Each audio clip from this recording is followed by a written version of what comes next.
looking back, looking a little bit backwards now. But that dark has no continuity with the ridge at all. It goes right down the middle of the ridges. As you look directly east of Littrow, directly west of Littrow,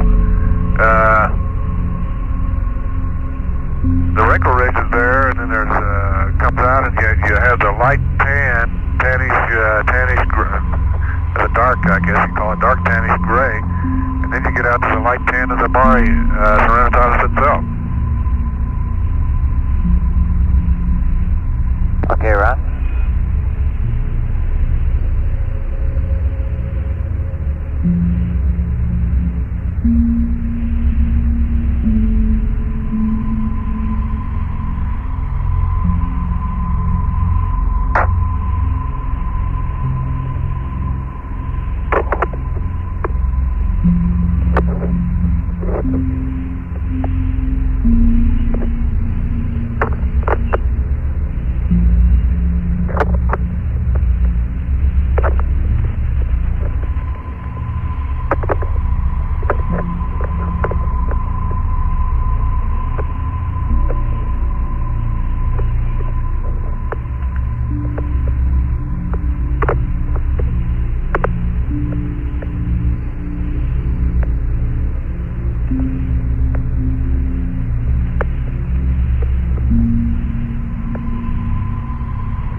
I'm looking almost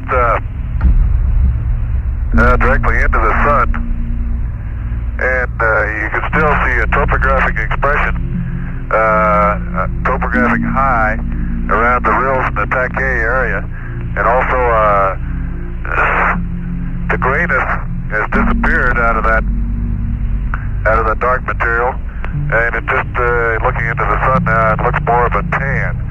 a darker tan than the Serenitatis area. And you can also see the topographic rise to it. Now I'm looking quite a ways away from it and looking down on it. Roger.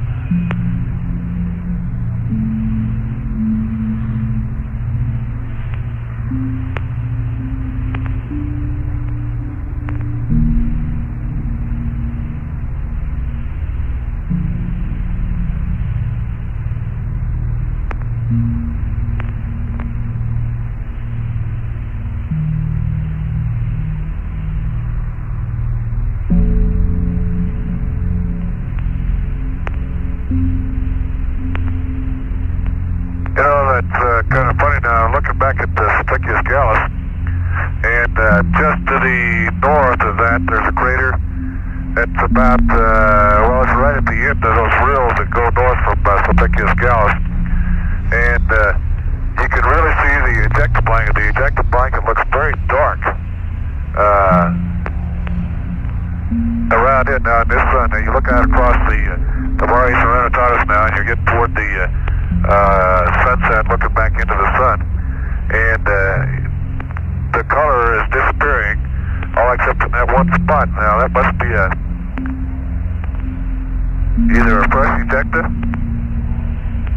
and you lose the brightness of it or something, or either that or it's dark. It's sure a dark ejecta blanket around it. The blanket itself goes out maybe 2-3 crater diameters, and it looks like it has kind of a ray type pattern to it.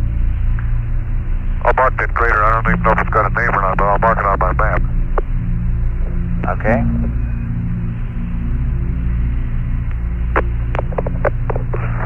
I got a ding. It must be time to do something.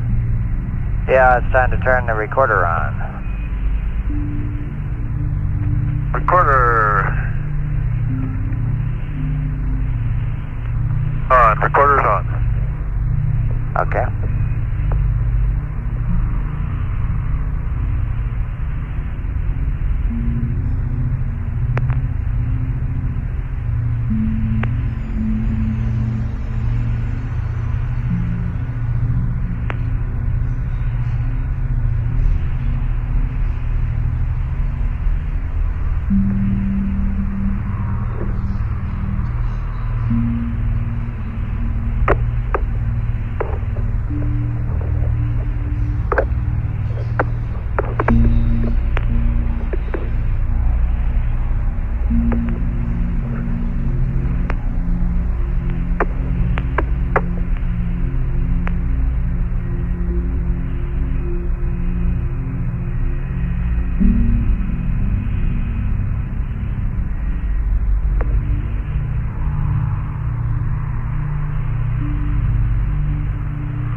I don't know where I am right now, to be honest with you. I just looked out window 3 and I'm right on the Terminator.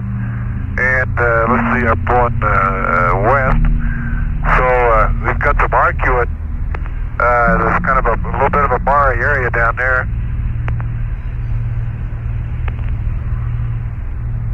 Okay, I think it is.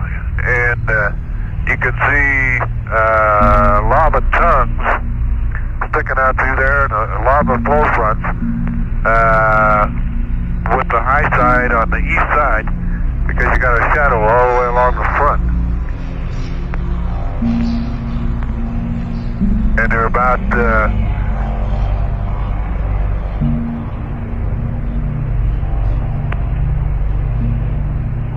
that one area that you might consider a scalloped area, an ejecta scallop, but coming out of that one area, you can see a crazy lava flow coming out from it.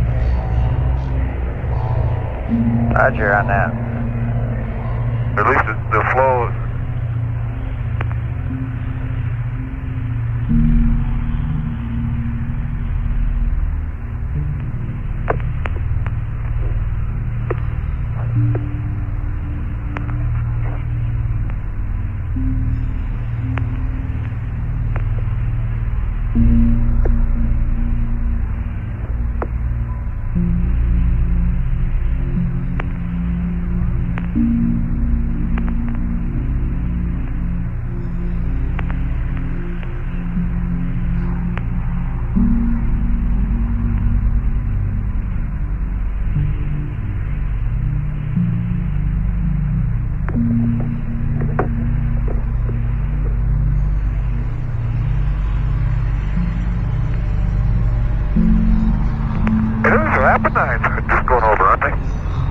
That's right. That's what they ought to be. We need the IR off. You look back out across the run. Okay. We need the IR cover closed, please. Say again, bro. We want the IR cover closed right away. Okay, it's going closed. Okay, it's closed. How about the UV?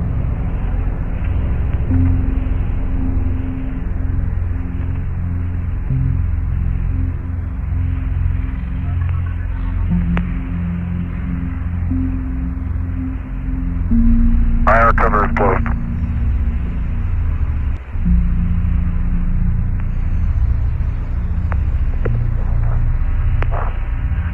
I was just going to say, look at the back across the road across into the sun now. There must be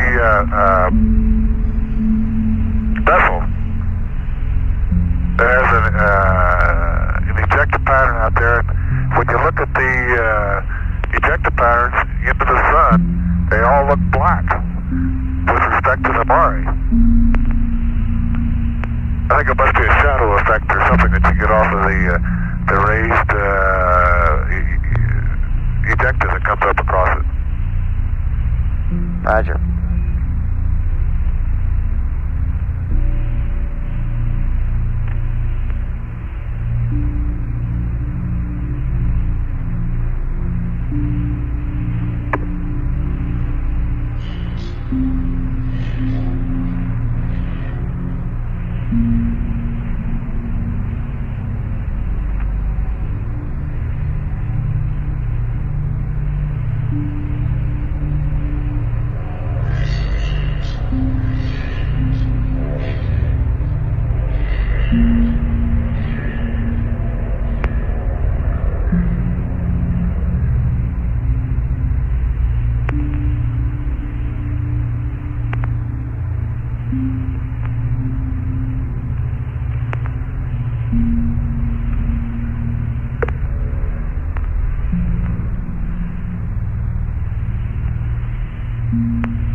Ron, that frantic call there was because the sun had started to get in the IR. We hadn't really thought that would happen, but started to see it get in there. But you caught it in time to cover, saved it.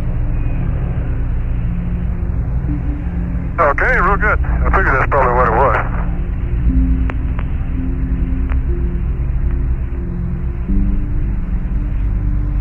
And you can go ahead with the rest of the steps in there with the UV off after sunset.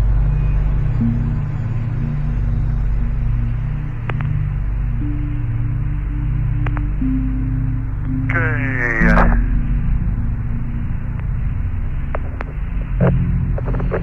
Left camera's going off. Cover's closed in the IR, so the visual turns on. 10 camera self-test. Off.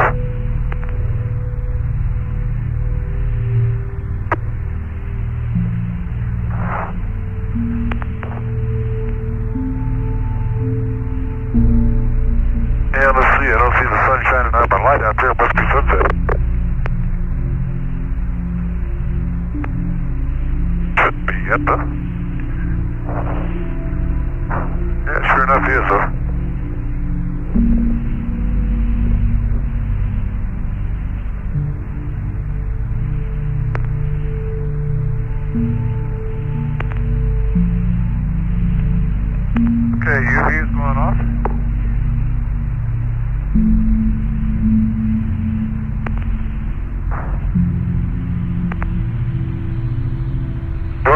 IR cover back open just to keep things straight here. Stand by on that.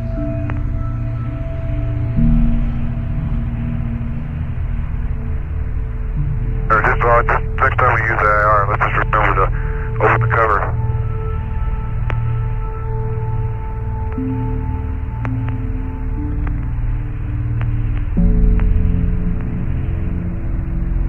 Okay, just open it up the next time we use it, which is in about 15 minutes. We'll remind you on that if you forget. Oh, okay. That's right. Okay. That's right. These are just short sound passes now, aren't they? That's right.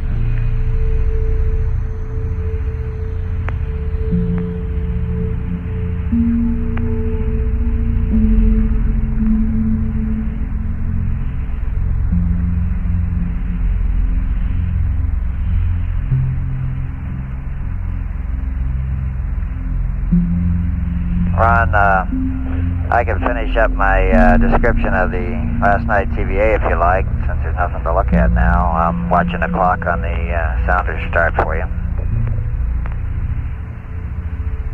Okay, hey, appreciate it. Okay, I think I left off or was cut off there about mentioning two varieties of breccia in the South Massif. They found blue-gray and tan-gray. And without going into the geological details, those are the two types they found up there at Nansen. The subfloor unit was exposed as blocks and injector around larger craters that had been partly buried by dark mantle, and craters that apparently penetrated thin parts of the light mantle. Especially good samples were obtained from the rim of Camelot, where the same textural characteristics, which are banding caused by variations in vesicle concentration, coarse grain size, and mineralogic features as reported in EVA-1 were found. So apparently this unit is quite uniform over the distances that they've covered so far in the traverses. The prominent east-facing scarp crossing the valley floor from north to south about 5 kilometers west of the Lem was traversed twice near the crater Lara, near a hole in the wall, although the hole in the wall appeared to be pretty subtle. No change in the surface characteristics or lithology of the mantle was discernible where the astronauts traversed the scarp. Outcrops of boulders were observed farther to the north.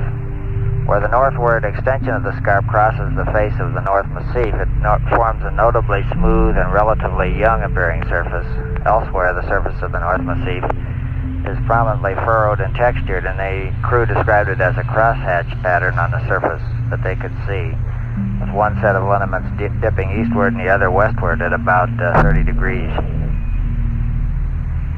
Some of the most interesting observations made during the EVA were related to craters. Many small craters within the dark mantle have glass-coated central pits. Jack called them dimples. Some of the pits are nearly cylindrical and maybe half again as deep as the crater itself. Other small craters occurring on both dark and light mantle have bright halos, but these halos appear to be noticeably brighter on the light-colored material. This bright material is not blocky or fragmental ejecta, derived from a subfloor layer, but rather appears to consist of instant rock or soil breccia, which has been partly consolidated by the impact shock itself.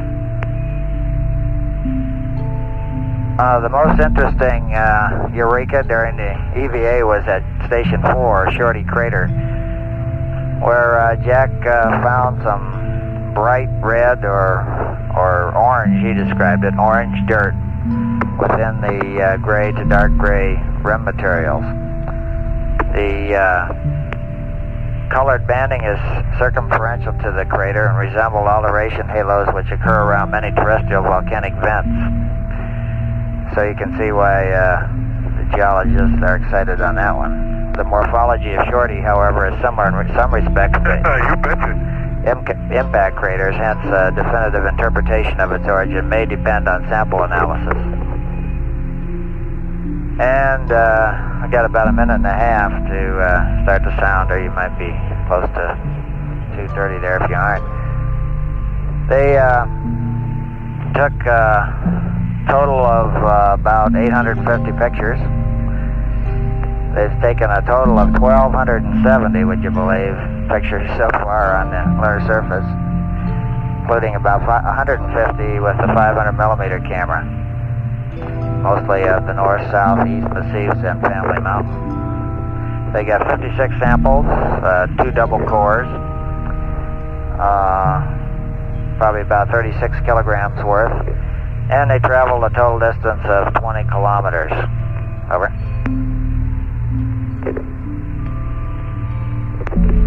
Hey, it sounds like a good summary. They're finding all kinds of things up there, which is the reason you explore, I guess, to find, see what you can find. Yeah, they were really in their element last night. About 30 seconds to T-start time. I'll let you call it yourself, though. Okay, I'll get it.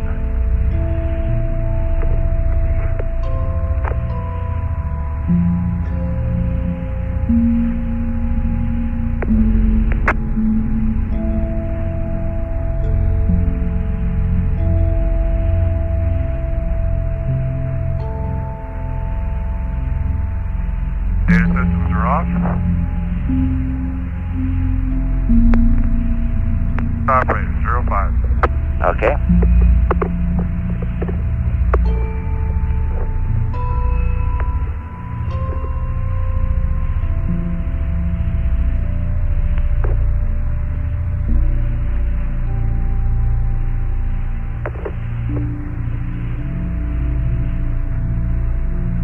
Put this thing in Reiner Gamma, and you can find some sort of a topographic expression to that light-colored material around there. It looks to me like there is, right around the Reiner Gamma itself, anyhow. Roger.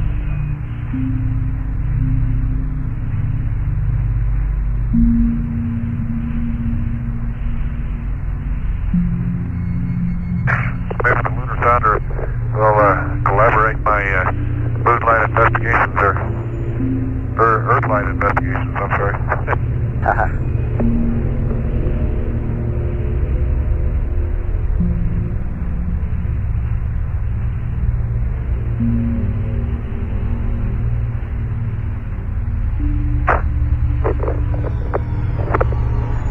While we're waiting here, I decided to sleep last night without being tied down or anything. Still slept in the old, what do we call them in the Navy? Hammocks, I think. Well, anyhow, sleeping restraints we call them up here. Yeah, sleeping bags, some kind of sack. And the last 2 or 3 nights, what I do is put the lap belt on loosely, and it just kind of keeps it from rolling all over the cockpit. And last night I didn't put it on at all, and stayed in the sack. And I really didn't go too far anyhow. One time I woke up and I was crossways in the couch up here, and then when I woke up this morning, my feet were up in the tunnel, and my head was kind of still in the center couch, more or less. So you really don't roam around too much that way anyhow, even if you aren't tied down. And you can get a huggy pillow effect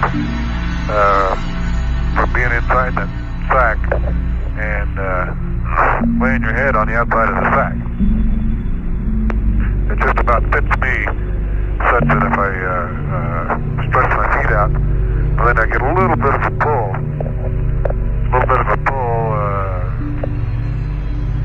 On it, and it feels like a huggy pillow that way. Kind of a security blanket effect, huh? Yeah, right. Now, that was the biggest problem the first 2 or 3 days here, is what you do in your head when you go to sleep.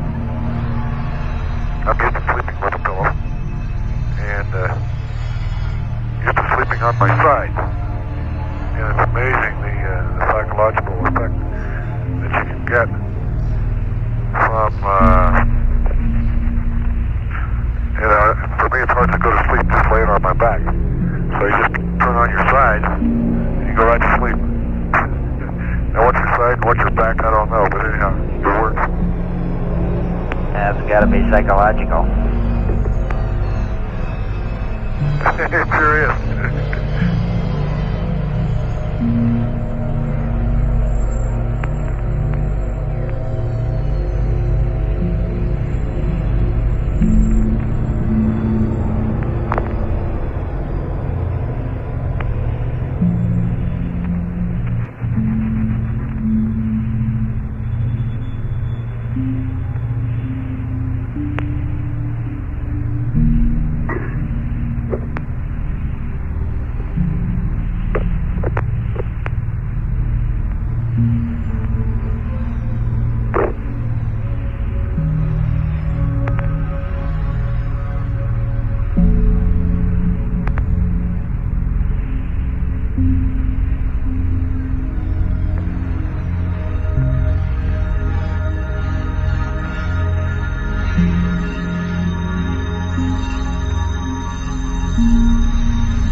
Park it.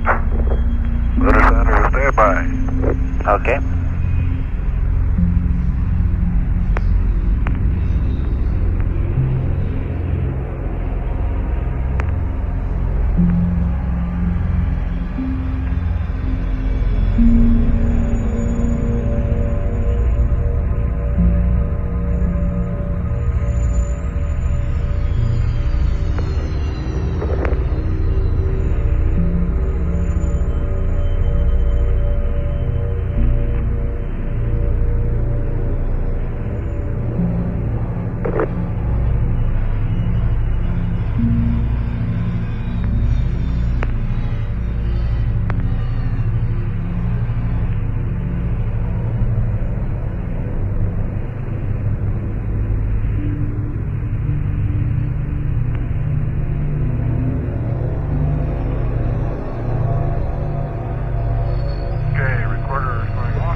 Roger.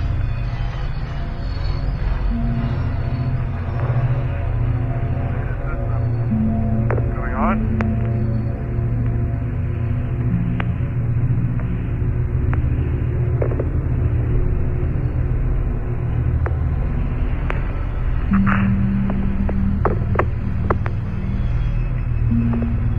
Back power is on.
Get to mess with the old optic.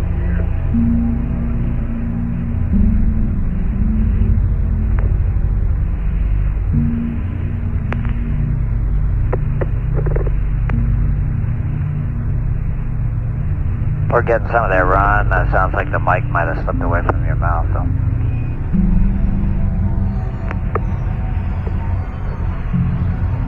Okay, a good point. Let me change my headset. Anyhow, I went right through the flight plan and all that stuff. Okay, and Also got the IR cover open. okay, great memory there.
Ron, if you like, while you're getting ready for the 52, I can summarize the news real rapidly. There wasn't a whole lot.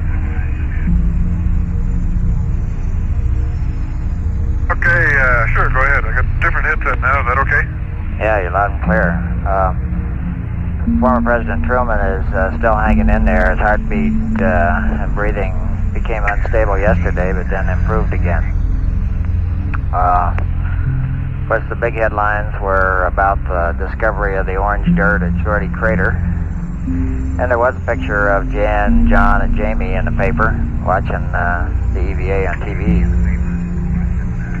The only thing new on the peace talks is that Kissinger will probably be coming back to the United States today. And there's a rumor that the French press said that a compromise was in the work on the withdrawal of North Vietnamese troops from the south. The Rockets lost. The Arrows, the hockey team, won last night. They beat the Alberta Oilers. The Rockets lost in Buffalo. And the weather finally cleared out. A cold front cleared out the wet stuff, and last night I think was the first time since you guys launched that we've had a look at the moon. So we had a direct look at you last night. It's just high cirrus and sunny this morning when I came to work. Over.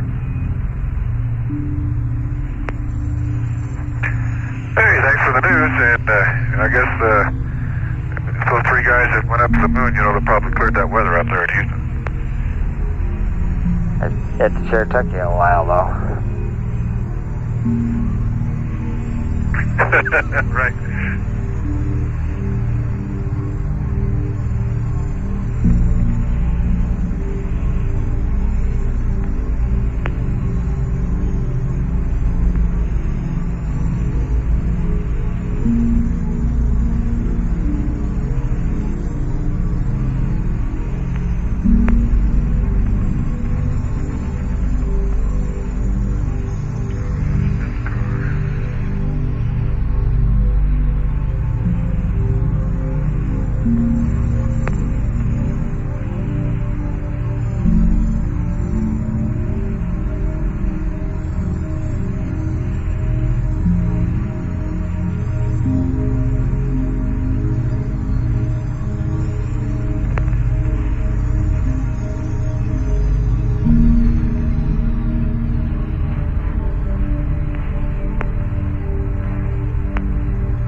about as bright as Sirius, but not quite. Roger.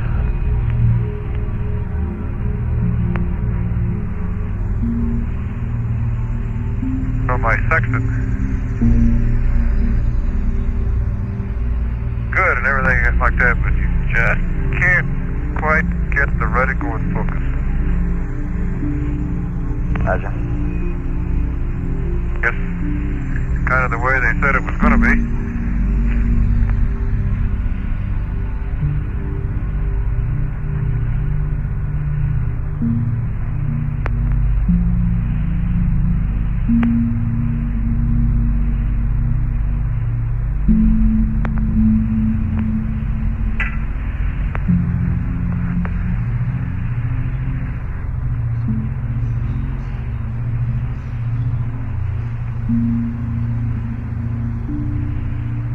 Okay, Ron, we copy those. Clear to torque them. Okay, let's see. We'll torque it, make it 0630. Alrighty.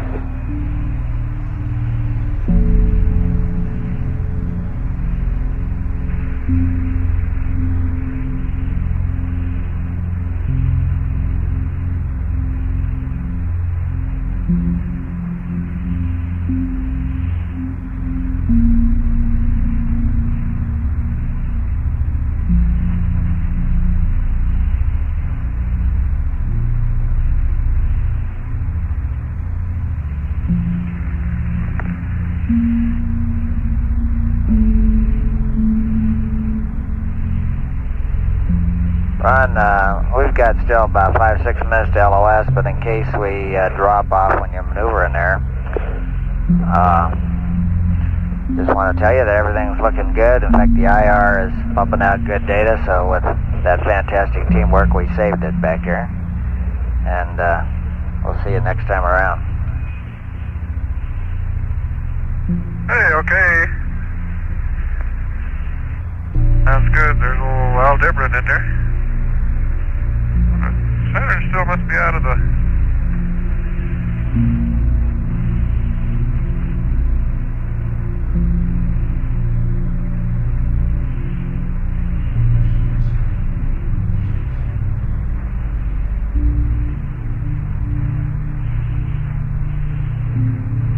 Saturn goes into the...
This is Apollo Control. We've had loss of signal from the spacecraft America going behind the moon, nearing the end of the 35th lunar orbit. That orbit measuring at this time 69.5 nautical miles by 53.6. There's a plan under consideration now for a small trim maneuver just prior to the plane change maneuver of some 12 feet per second with the RCS thrusters to tune up the orbit a little bit. This currently appears to be around 181 hours 33 minutes, with the plane change approximately an hour later.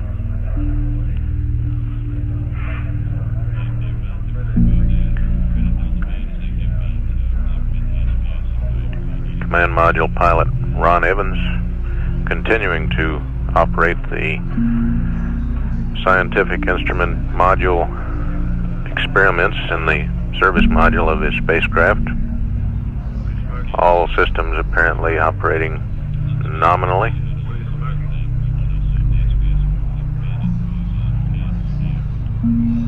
Three hours, 13 minutes remaining until the crew of Challenger is wakened at Taurus Littrow landing site.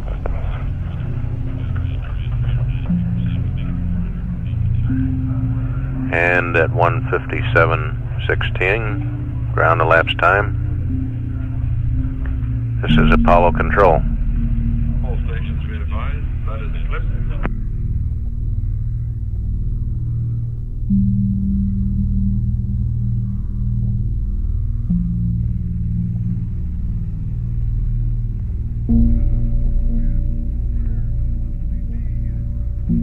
This is Apollo Control. We've acquired the Command Module America coming around on the 36 Rev.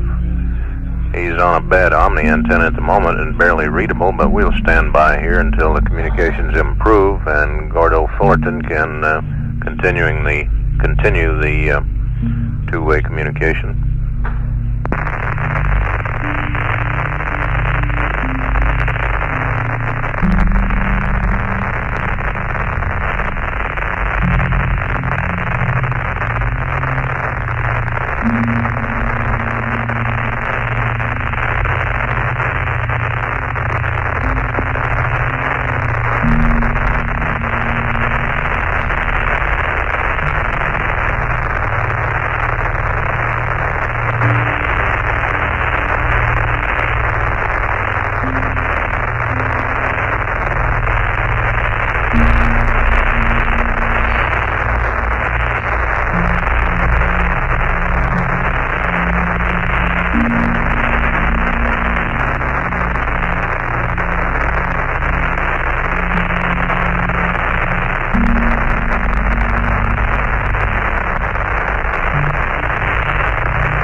Hello there, America. We hear your scratchy sounding Omni.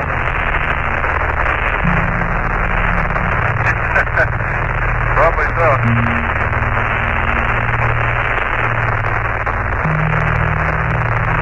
You're readable, but noisy.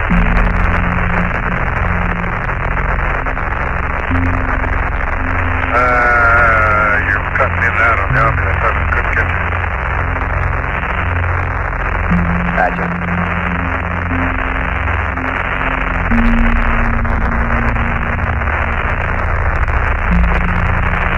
Looks like we're getting the high gain here pretty quick. Roger.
America, we probably have pretty good comm now, huh?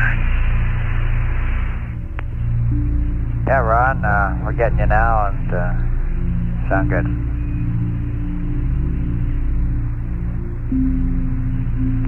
Okay, don't have any observations to report from the backside. Time for blue bag number 4. Somebody has got to develop a better mousetrap. Roger on that.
camera is in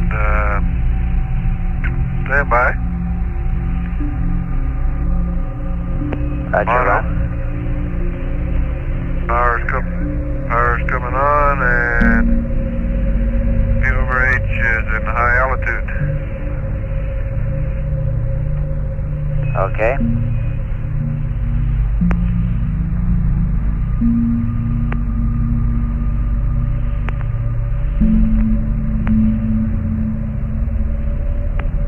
Okay, Ron, we're ready for self-test. Okay, going to self-test now. Harbor Bowl. Roger.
Okay, by the way, Mag Lima Lima is empty. 165 frames showing there. Started Mag Mike Mike, frame number 95. Finished the orbital science at 142. Checked the crazy camera at f5.6 at 125th. And I got ready to change to 5.6 at the 250th. I looked at the crazy thing and it was setting at f11. Maybe those first frames in there, maybe they could develop them a little different or something and still get them to come out. Okay, Ron, we got that.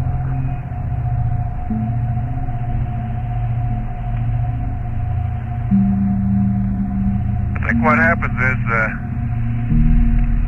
must have been holding the thing by the lens or something, or I bumped the f-stop thing somehow.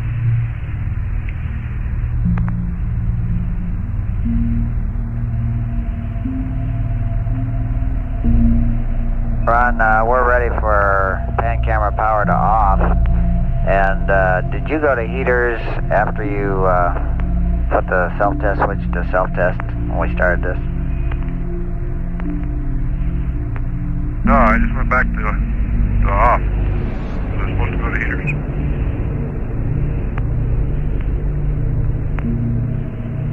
Okay, we'd like it in heaters now. Okay, it's going to heaters. No, it's spring loaded to off, and I just left it there. Okay, it's gone to heaters, and now it's going to power is off. Okay. Okay, let's see. We ready for lunar center? It's clock down here by panel 230. Not really. I can look back and see the LED with it. Teams, about time, okay? Lunar center is verified and standby. Recorder is going on. Radar is going on. And recorder is off, not the heaters.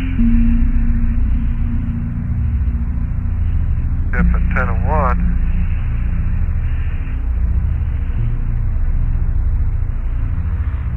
Verify the route.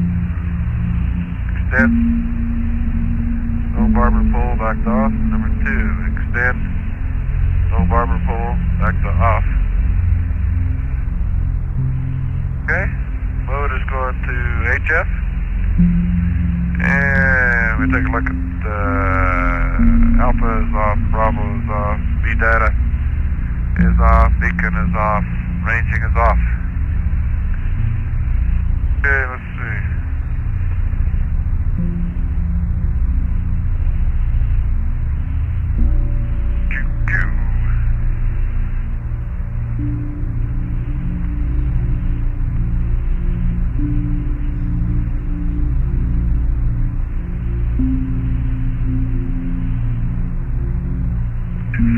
Lens.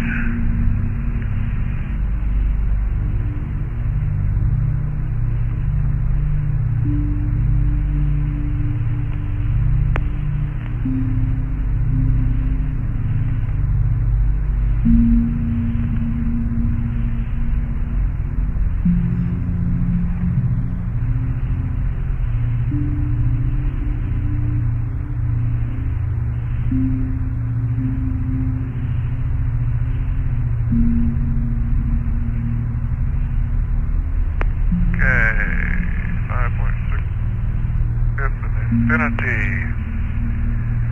Thank you.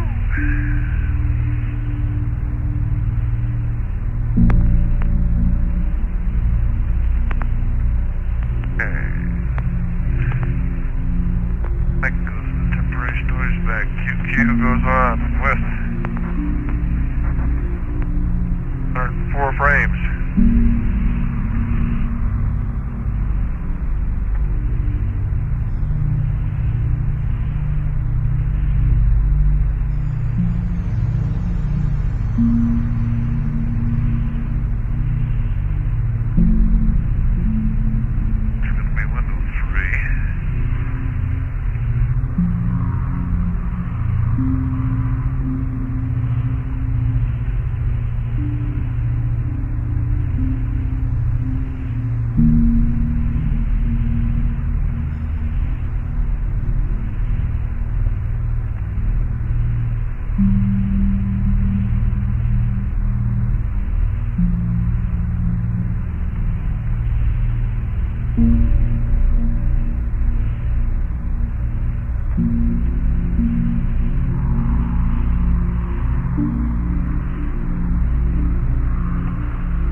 Had his nose up against window 3 here. Gotta wipe it off.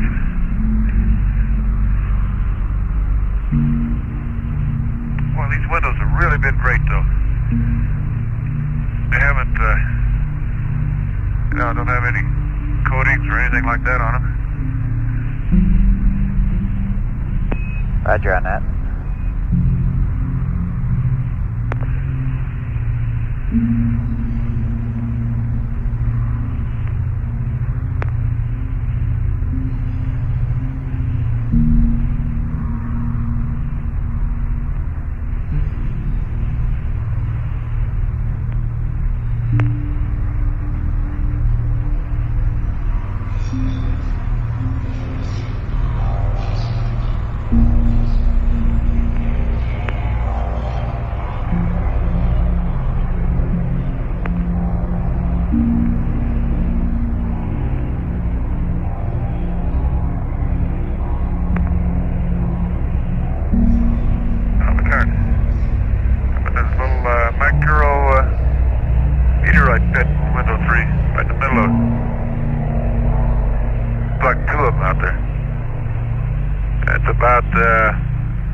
Much smaller than a 32nd.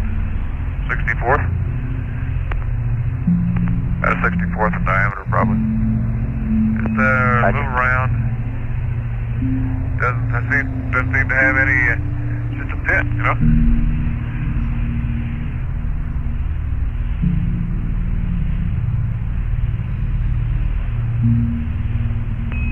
Ron, you said that was window 3? Window 3, yeah. Okay.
Scared me for a minute there. I was figuring for Terminator photos, and I looked on the near side Terminator, and I didn't see any.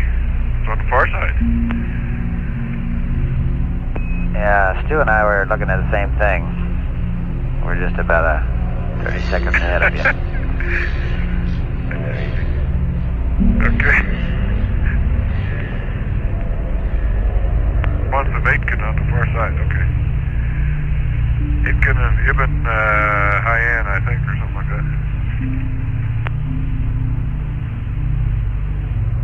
that. Eber, Ibn Hayyan, yeah.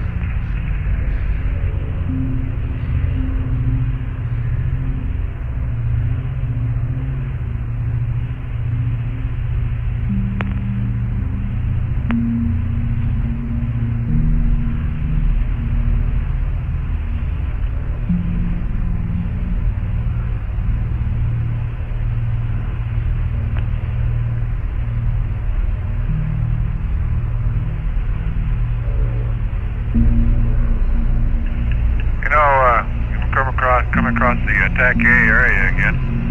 And it doesn't seem to be any, if there's a bright crater, or a recent crater in the annulus, in that dark annulus, the southern part of Serenitatis, it shows up again as that kind of blue-gray brightness, as opposed to the tannish brightness of the bright craters in Serenitatis. There still is no apparent wrinkle ridge. There's no color tone or differentiation in the wrinkle ridge area in this part of it. The only differentiation, and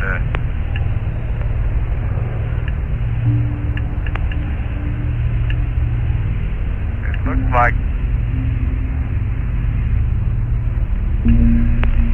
south of TAC A, you get the same color tone variation that carries on over into Tranquillitatis.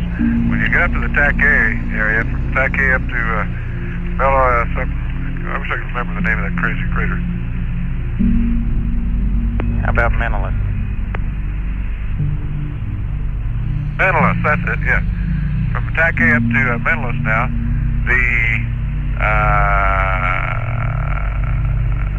that's got to be a buildup of material, and it's more on the tan side than it is on the, more of a dark tan than it is to the tannish gray. So it's a different type of material than on the annulus down below the crater TAC A. Okay, Ronnie, you saying this is sort of a annular plateau then that stretches across between TAC A and Menelaus? Yes, it is. It's an annular plateau in there, and the plateau has got to have been coming from those rills that are down in there. Okay, do those, maybe you've already said this, do those wrinkle ridges cross the color boundaries?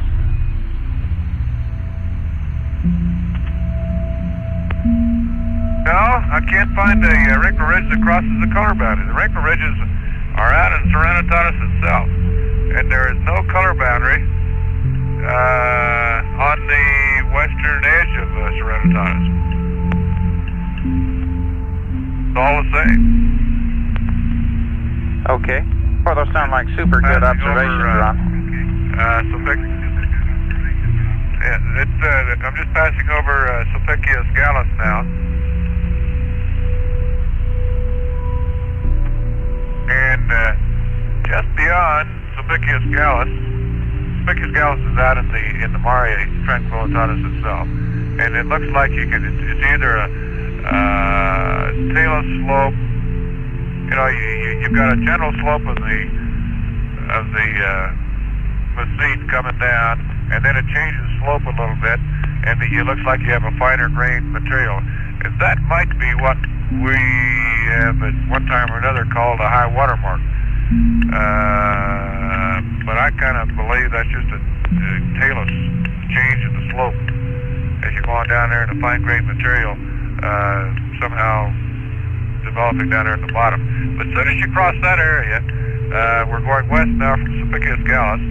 Again, we've got kind of the same tannish, a dark tan material that essentially covers the highland, or this highland type of an area here. It's a hummocky type material. There are a few rills just north of Sulpicius Gallus. Those rills, again, have the dark tan material on it. About the same as the same color tones that you pick up from TAC A to Menelaus.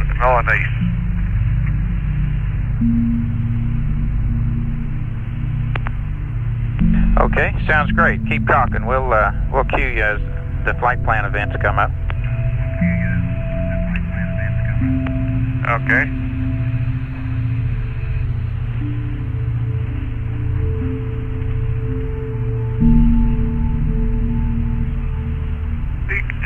caldera is sure fascinating. I'll try take a quick look with the binocs on that one.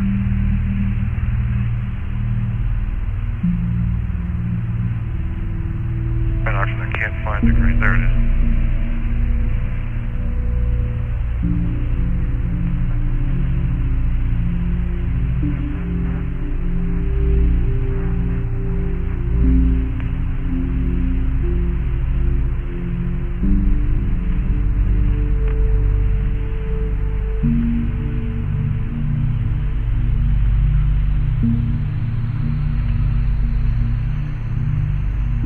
I hope the pictures will kind of confirm a little bit of a topographic rise around the D caldera, just a slight one, and it's about half the width of the.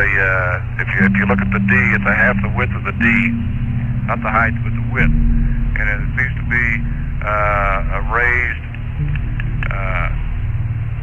kind of a raised flat rim around it. The color of the raised bumps down in the D caldera are the same as the surrounding material around there. The bumps that are raised up are smooth looking, and the depression part of it has to be a caldera, I guess, or at least the part of the depression anyhow is a light bluish gray, I'll call it that way. Very light bluish gray.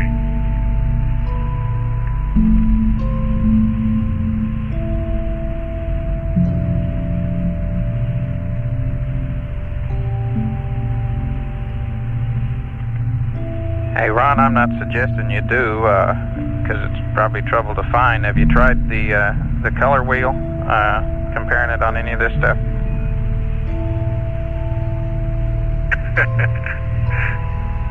No, I haven't. Let me try. That's a good idea, though. I'll try that.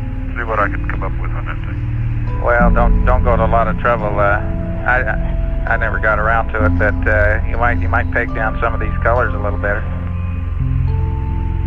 Particularly when you were talking last night about on the backside on those passes about the green. Yeah. Okay, you're about 7 seconds away from we're wanting the recorder on, Ron. Any time here is fine. Okay, recorder, let's see, is on. Verify radar is on, remote HF, okay.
You know, to me, the moon's got a lot more color than I had been led to believe.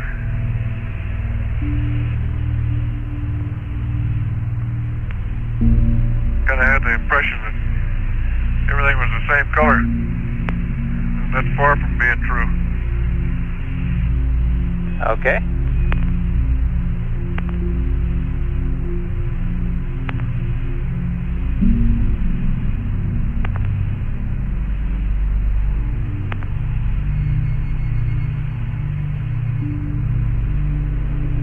I guess maybe we could say perhaps color is in the eye of the beholder.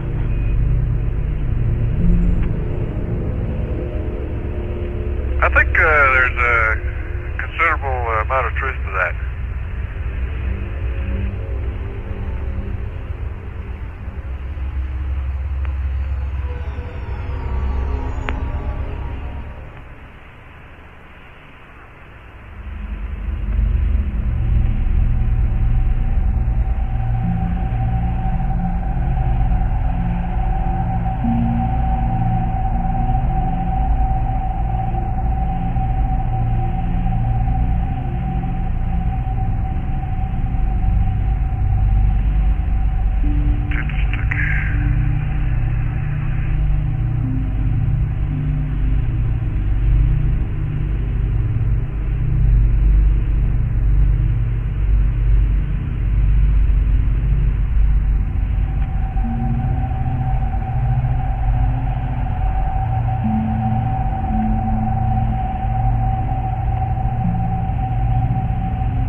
Okay, Ron, we'll take the mapping camera off now.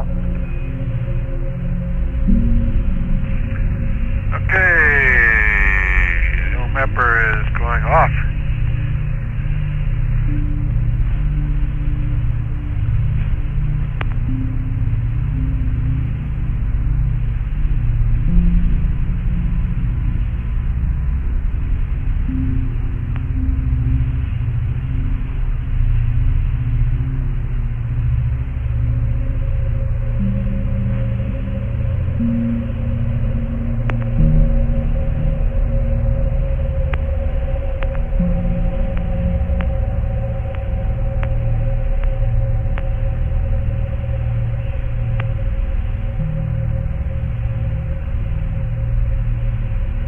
Ron, you're clear to go. Stand by on the mapping camera.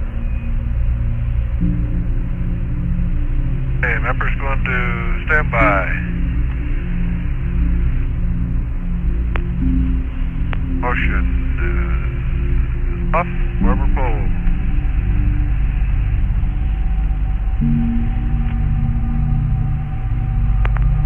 Camera is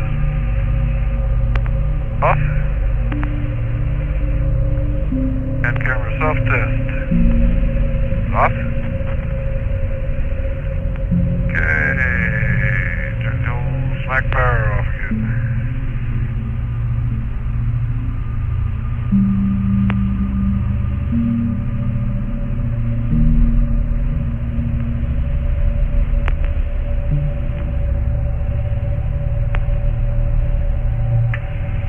Service manual AC power is off.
49.35. That's about right.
We're on about a minute and a half to T-start now. Okay, key release center.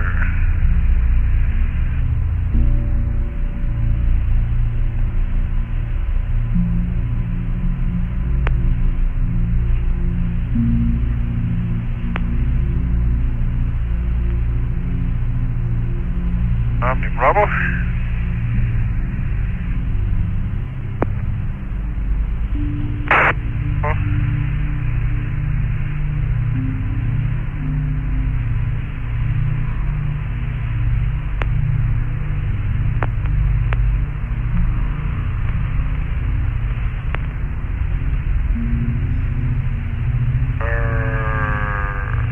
Off. Okay, data system. Okay, 30 seconds to T-start. Okay, 40 seconds. Okay, I got the high gain off. Got my finger on the data systems.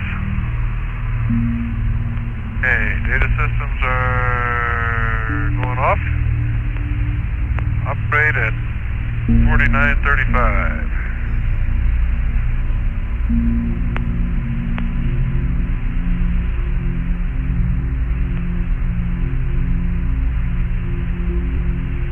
Operate.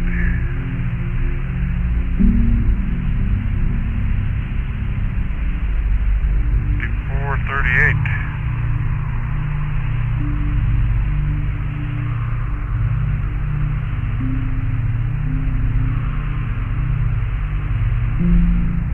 Give me a call on that, Gordo. I'll look out the window here for a bit. Sure will, Ron. A minute before that or something.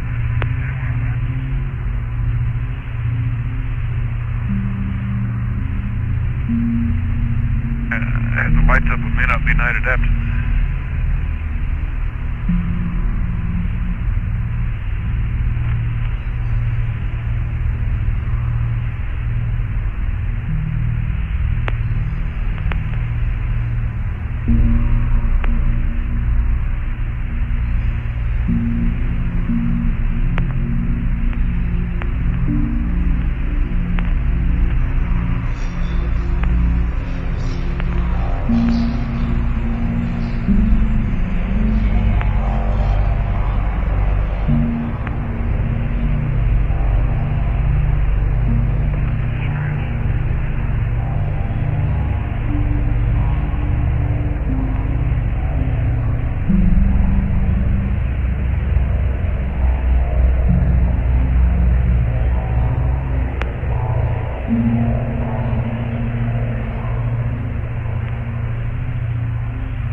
I was trying to think if there's anything else I could add to the Reiner Gamma observation there. I'm right over that the light albedo type material that goes perpendicular between Reiner and Reiner Gamma. It's kind of crooked type. Yeah, you know, it goes for a little ways and then it breaks off into a dark albedo type stuff and then breaks off in another direction a little bit. So it doesn't look like a straight ray at all. Roger. You know, you can see crater holes and this type of thing. And you look right down on Reiner now, you sure got that dark annulus. The lighter albedo type stuff is essentially in the middle of it, and the annulus is, let's see, maybe 30 kilometers wide by twice as long. It's a relative size anyhow, by twice as long, and that's the dark area. And then around that, the light albedo stuff is about half of the width, and it's lighter on the outside than it is on the inside. The inside is not quite as light as the I'd call it the rim, I guess.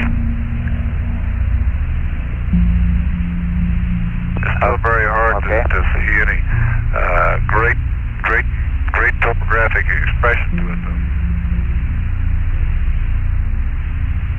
The reason I say that is because it kind of blends in with everything, whereas if you look at a crater out here in the middle of the mare or a hill, you get a brighter, part of it's brighter than the surrounding territory, and you can actually see the demarcation.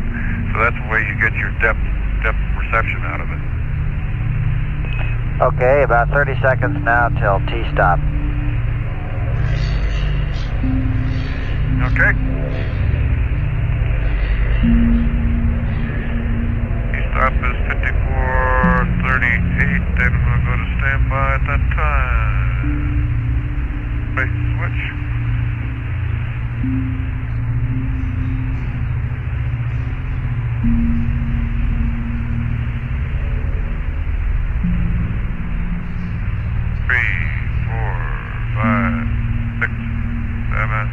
Standby.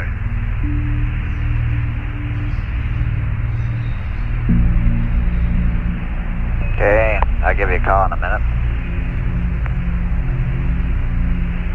Okay.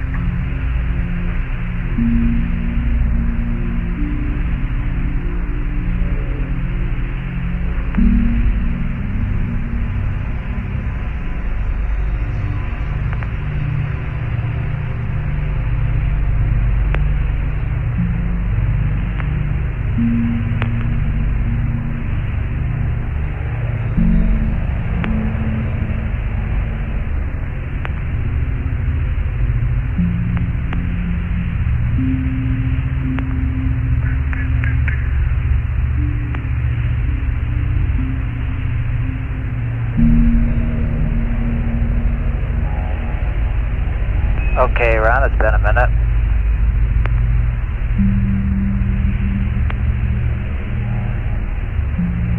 Okay, recorder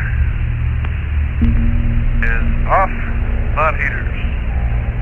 Radar is off. Data system goes back on. I gain antenna power on. And we're about minus 44, I guess. And select the old high again. There we go. React. Oops. Auto. Dim. And narrow.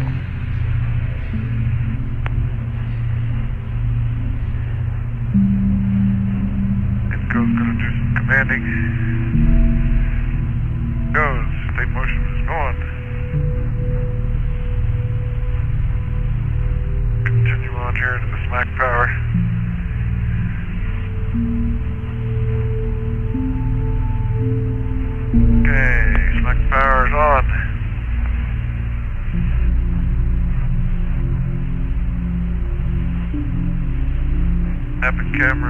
stand by. IR 9. Camera self-test.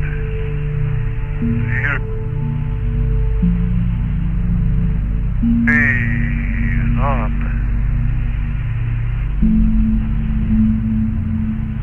Two perch line heater.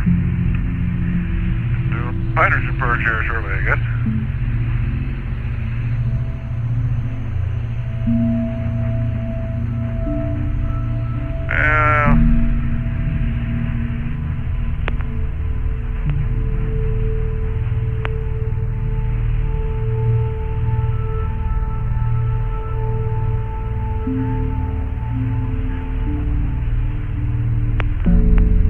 Cover open there, let the bell windle get some data for a while for Dr. Lowe, whoever happens to be there. And I'll step ahead and sample the old bus. Okay.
Houston, America, you might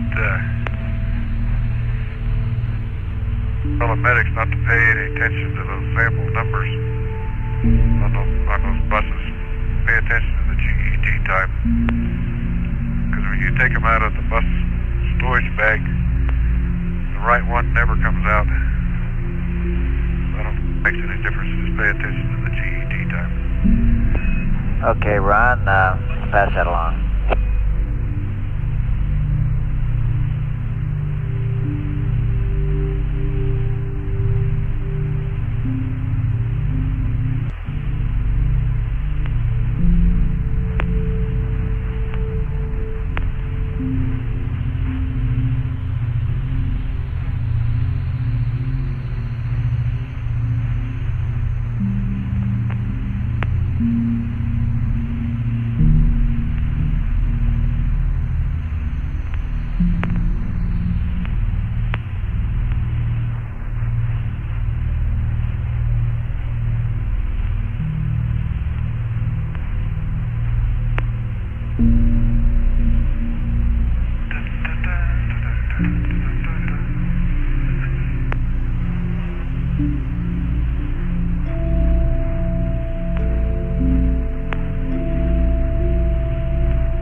On Challenger, are they going to go out regular time, or they get a little extra sleep period here?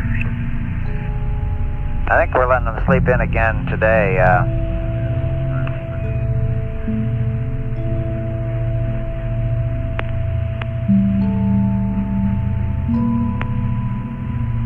They're getting up 1 hour later than the flight plan shows. However, there's enough pad downstream that we're planning on ascent at the scheduled time.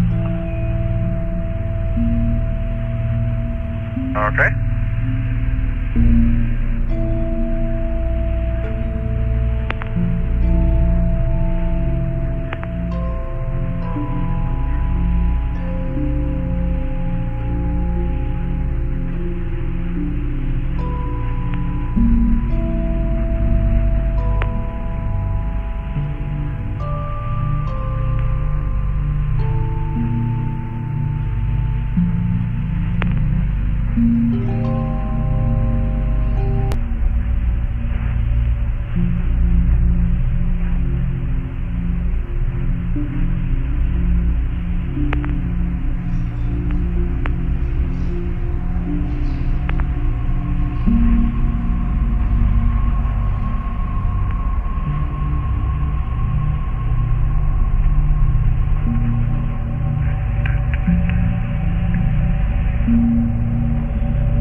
I think I'll slow his spin on just for a little bit.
America, Houston, we've got a couple items of general information as you come up on AOS here, LOS. We want to remind you to close the IR and UV covers before you do any dumps. After LOS, you'll have to reconfigure the comm. And suggest you wait on the dumps as per the flight plan until after the photos. And we estimate the wastewater dump will take 10 minutes. Over. 10 minutes on the wastewater, okay.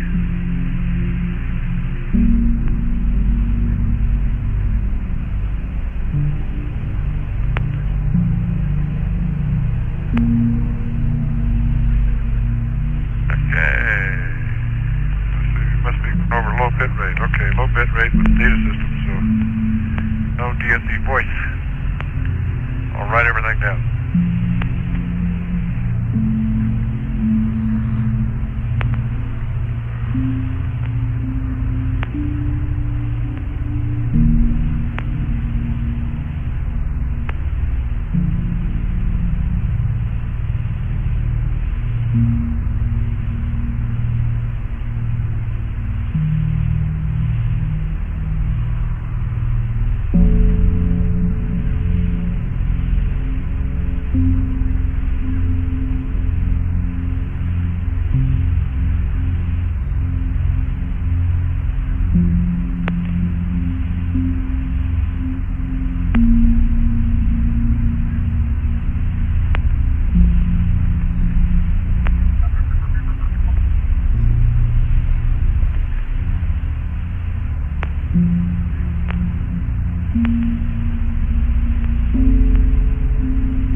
Just about LOS, Ron.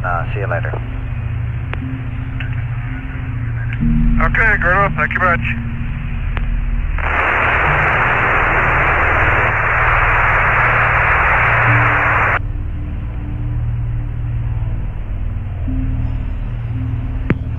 This is Apollo Control at 159 hours, 13 minutes, ground elapsed time.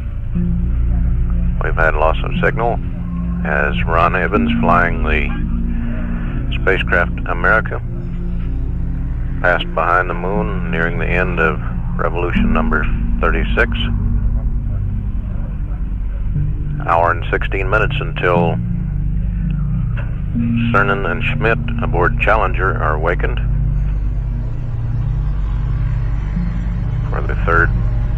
for preparations for the third moonwalk.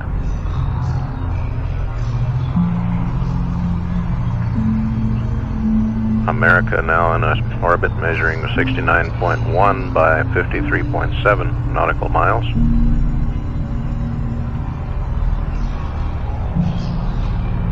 We'll come back up at next frontside pass by the spacecraft America in about 48 minutes and switch over to the wake-up call to the Challenger partway through that 37th revolution at 1:59:14 ground elapsed time. This is Apollo Control.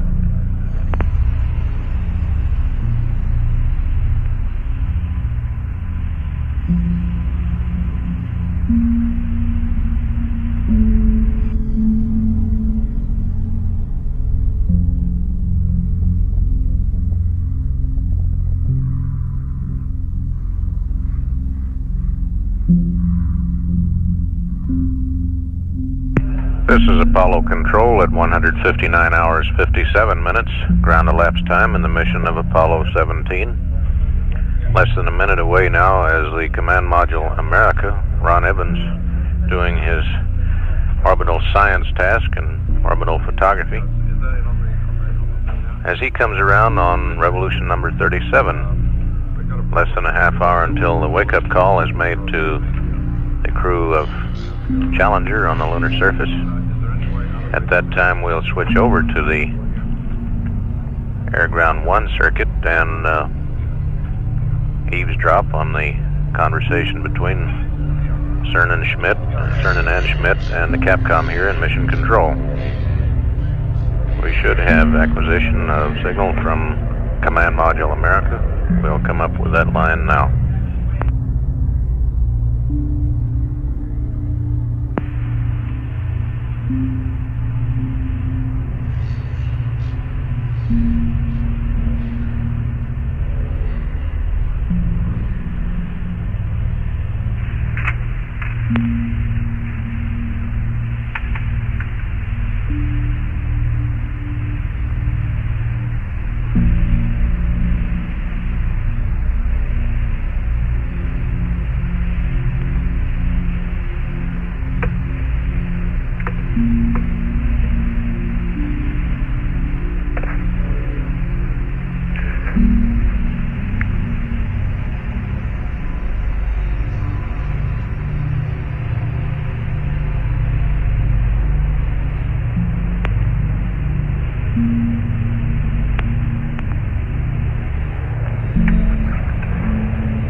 I've got AOS ready. Okay. Line heater's off.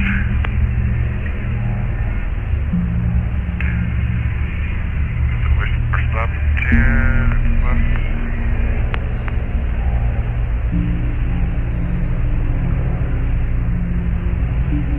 Hello, America. Are you there? Okay, we got React and Arrow now. Okay, you're loud and clear.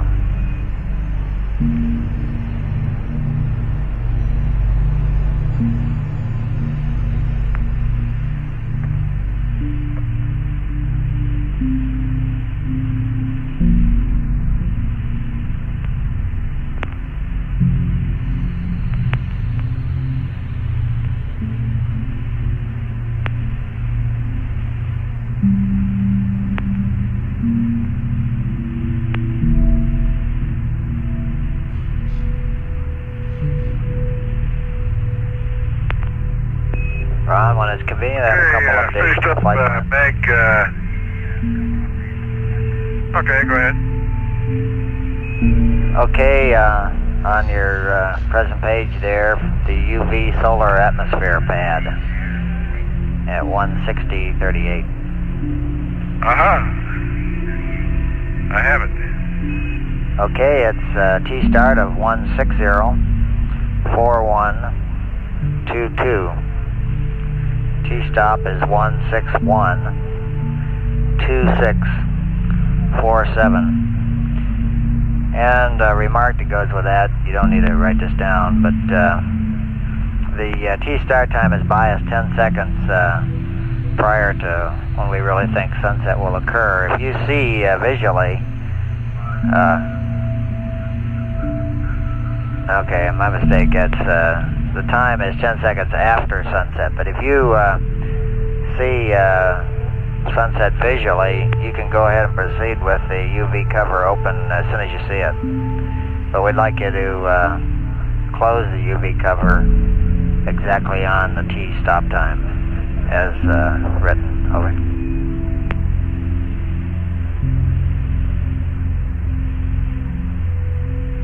Okay, let's see. I'm with you. We'll make sure it gets closed at 61:26:47. But we can open it as soon as sunset comes, okay? Even though we haven't started pitching yet. That's correct. And do you want to read back the start time?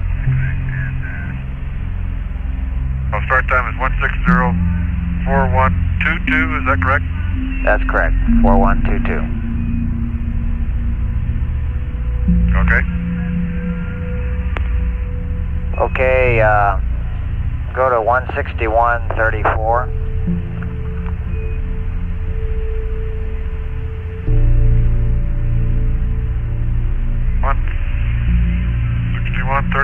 Okay. Okay, and the old standard map camera laser altimeter cover open, cross that out. A couple lines below at 36, cross out mapping camera extend.